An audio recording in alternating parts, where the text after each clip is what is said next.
Selamat pagi semuanya atau selamat siang ya. Nah, kembali lagi dengan Miss Winda. Oke. eh Hari ini hari terakhir teman-teman mengikuti ujian tengah semester. Semoga apa yang sudah teman-teman lakukan, apa yang sudah teman-teman kerjakan mendapatkan hasil yang memuaskan. Dan jangan lupa waktu mengerjakannya dikerjakan dengan jujur. Oke teman-teman, hari ini Miss Winda akan bawain cerita tentang seekor nyamuk. Nah, Miss Winda mau tanya nih sama teman-teman semuanya. Siapa di sini yang gak pernah digigit sama nyamuk? Pasti semuanya kita ini pernah digigit sama nyamuk. Iya, rasanya gimana sih kalau digigit sama nyamuk? Enak gak ya? Enggak dong, Miss. Ya kan ya, kalau digigit sama nyamuk pasti rasanya sakit. Terus nyamuk ini kira-kira kalau mereka lagi lewat nih di dekat telinga kita, lembut gak suaranya? Pasti suaranya membuat kita kesal gitu, ya kan? Kalau kita dengar suara nyamuk kan kita suka sebel ya gitu. Ih, apaan sih suara nyamuk ini berisik gitu. Apalagi kalau kita lagi nyenyak tidur, tiba-tiba ada suara nyamuk gitu. Wah, udah tuh langsung terbangun dan terganggu tidur kita. Nah, teman-teman, nyamuk ini kan kecil ya. Bahkan kalau bisa dibilang kecil banget gitu. Dia adalah termasuk salah satu serangga kecil. Tapi walaupun dia kecil, dia itu bisa menularkan penyakit sama kita. Penyakit apa, Miss? Gitu. Pasti teman-teman udah pada tahu nih.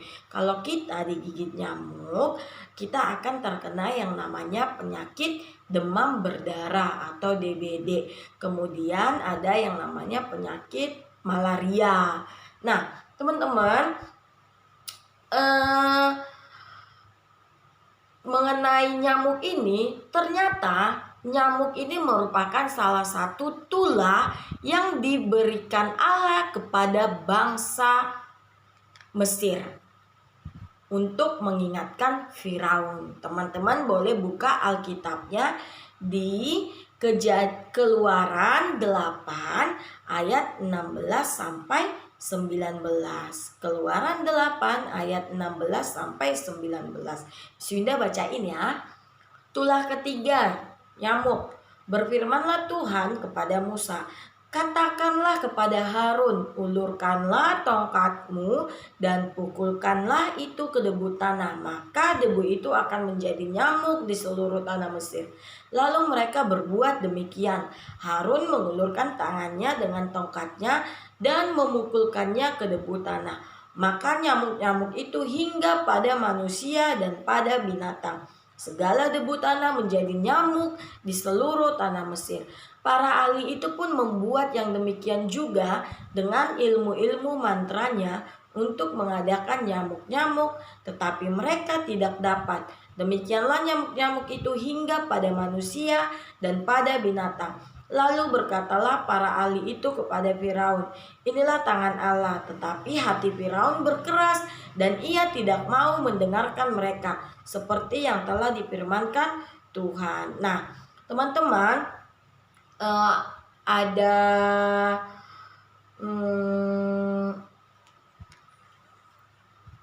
10 ya, ada 10 tulah yang diberikan Allah kepada bangsa Mesir.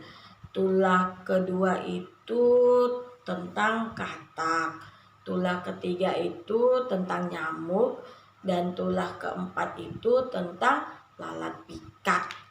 Nah, teman-teman, Allah menurunkan atau membuat segala debu dan tanah di bangsa Mesir menjadi seekor nyamuk.